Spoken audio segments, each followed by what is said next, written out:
கோவையில் தொடர் குண்டுவெடிப்பு வழக்கில் தேடப்பட்டு வந்த முக்கிய குற்றவாளி 28 ஆண்டுகளுக்கு பிறகு கைது செய்யப்பட்டிருக்கிறார்.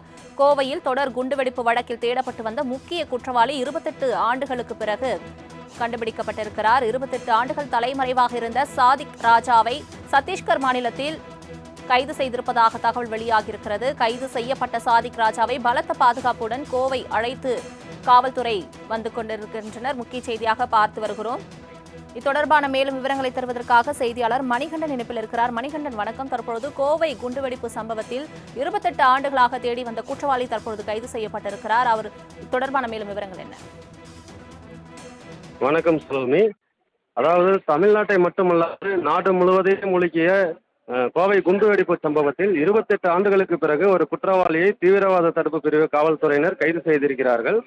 அதாவது கோவையில் 1998ஆம் ஆண்டு பிப்ரவரி 14ஆம் தேதி தேர்தல் பிரச்சாரத்துக்கு வந்த அப்போதைய பாரதிய ஜனதா கட்சி தலைவர் அத்வானியை கொலை செய்யும் முயற்சி நடந்தது.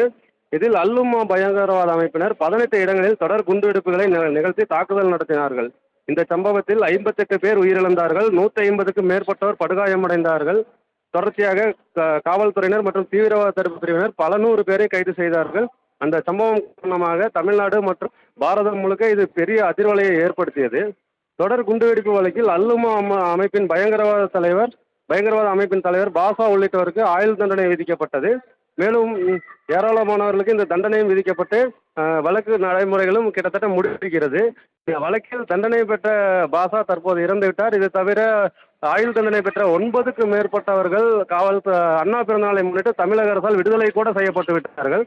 ஆனால் கிட்டத்தட்ட இந்த வழக்கு முடிந்துவிட்டது என்று கருதப்பட்ட நிலையில் 28 ஆண்டுகளுக்கு பிறகாக தேடப்பட்டு வந்த முக்கிய குற்றவாளியான டைலர் ராஜா என்பவரை தீவிரவாத தடுப்பு காவல்துறையினர் கைது செய்திருக்கிறார்கள்.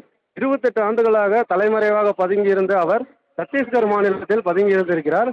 தொடர்ச்சியாக புலனாய்வு செய்த தீவிரவாத காவல்துறை தடுப்பு துறையினர் பலத்த பாதுகாப்புடன் அவரை கோவைக்கு அழைத்து கொண்டு வருகிறார்கள். இந்த நிலையில் கோவை மாநகரில் உள்ள அனைத்து காவல் நிலையங்களும் காவலர்கள் பணியில் இருக்க வேண்டும் எனவும் உஷார் நிலையில் இருக்க வேண்டும் எனவும் உத்தரவு பிறப்பிக்கப்பட்டு பாதுகாப்பு பணிகள் நடைபெற்று வருகிறது. சலோமி, தங்களின் முழு விவரங்களுக்கு நன்றி மணிகண்டன்.